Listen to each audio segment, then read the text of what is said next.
السلام علیکم ګرانو مینوالو، زه یم ستاسو کوربه، ستاسو ورور جعفر شاه درویش. نن یو ځل بیا په ښکلي مازدیګر خپرونه کې ستاسو په خدمت کې حاضر یم او امید لرم چې روغ جوړ او په خیریت سره به یې. مینوالو به نن خپرونه کې راغلي یو پېښور کې خیبر ایجنسي ملاګورو ته، او دلته کې د یو ډېر زبردست زلمي شاعر یو لوی نوم لري شهسوار رضا صاحب خواته راغلي یو. نو راځئ چې نیغ په نیغه ورسره ملو شو. السلام علیکم ګرانه، په ښکلي مازدیګر خپرونه کې درته هرکلی وایم.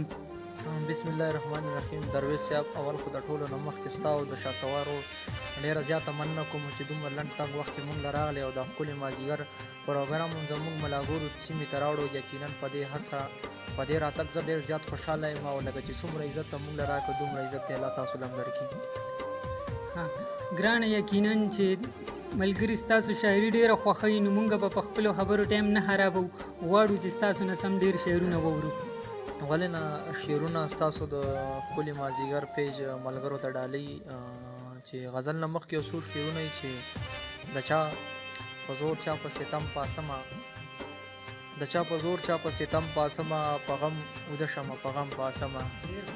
مننه. د چا په زور چا په ستم پاسمه، په غم اوده شمه په غم پاسمه، دا ستا خبره به منمه اشنا، ستا په خبره به کینم پاسمه. مننه. دا ستا خبره به منمه اشنا، ستا په خبره به کینم پاسمه، دا ستا د یو نظر اثر دومره و یو دم ورځېږم یو دم پاسمه.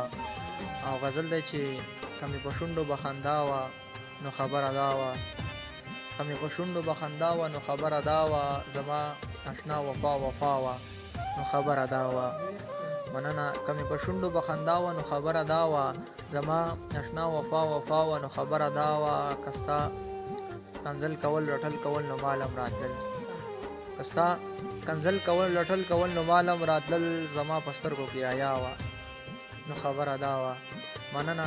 کستا کنزل کول رټل کول نو مالم راتلل، زما په سترګو کې حیا وه نو خبره دا وه. او زما او ستا که به خبرې ورسته ورځ اوږدېدې، درویش صاحب، زما او ستا که به خبرې ورسته ورځ اوږدېدې، پکې لګیا ټوله دنیا وه نو خبره دا وه. او کستا خیرې به په ما نه لګې دا وجه وه، کستا خیرې به په ما نه لګې دا وجه وه، زما به ستا پسې دعا وه نو خبره دا وه. مننه. کستا خیرې به په ما نه لګې دا وجه وه، زما به ستا پسې دعا وه نو خبره دا وه. او دلته کې ځکه به چا چا سره ښه نه کول، دلته کې ښه کول ګناه وه نو خبره دا وه.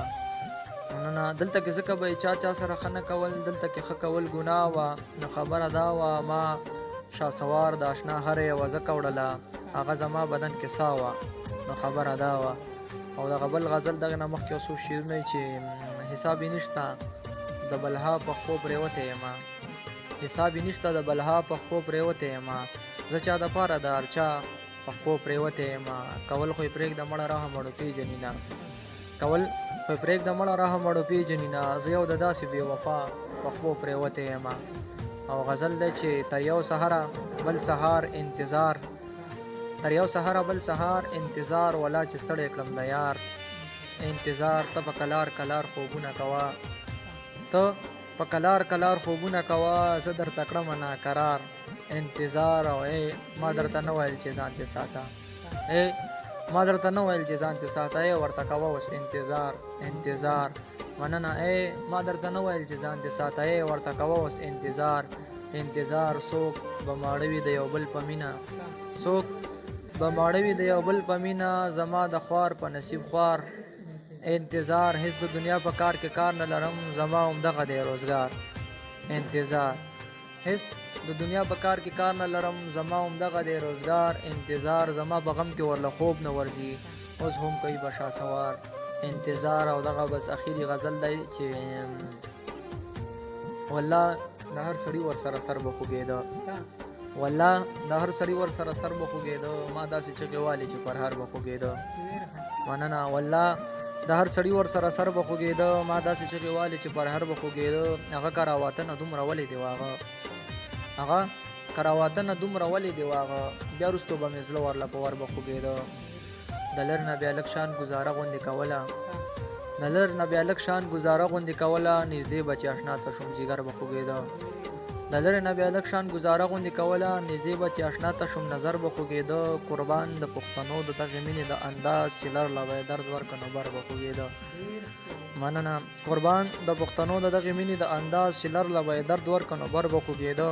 څه خلکو د ډېرې خوشحالۍ به ګډېده، څه خلکو د ډېرې خوشحالۍ به ګډېده، څه خلکو به زیرې اختر به خوږېده. چې تا سره اوزله مې په سکونو شا سواره، چې تا نه به جدا شولو اکثر به خوږېده. مننه. ډیر ښه، ډیر ښکلی. ګران آخره کې مسافرو دپاره څه میسج، څه پیغام، څه شاعري خپلې مرضۍ نه څه پیش کول غواړئ؟ بس هغوی ته به دا وکړمه چې پښتو سره مینه لرئ او پښتو زده هم کوئ، او مطلب د خپلو کې چې کومې بدنیتي، کومې لانجې دا زړونه وباسئ او د زندګۍ نه خوند واخلئ او مینه خوره کوئ. ګرانه د وخت راکولي او جهان مننه. ډېره مننه درویش صاحب تاسو. مینوالو یقینا چې ستاسو به د شهسوار رضا صاحب ښکلې شاعري خوښه شوې وي. تاسو موږ ته خپله رایه خامخا راکړئ. په دې سره زه جعفر شاه درویش سره غواړم، سره د کیمرمین شهسوار باچا، ستاسو نه اجازه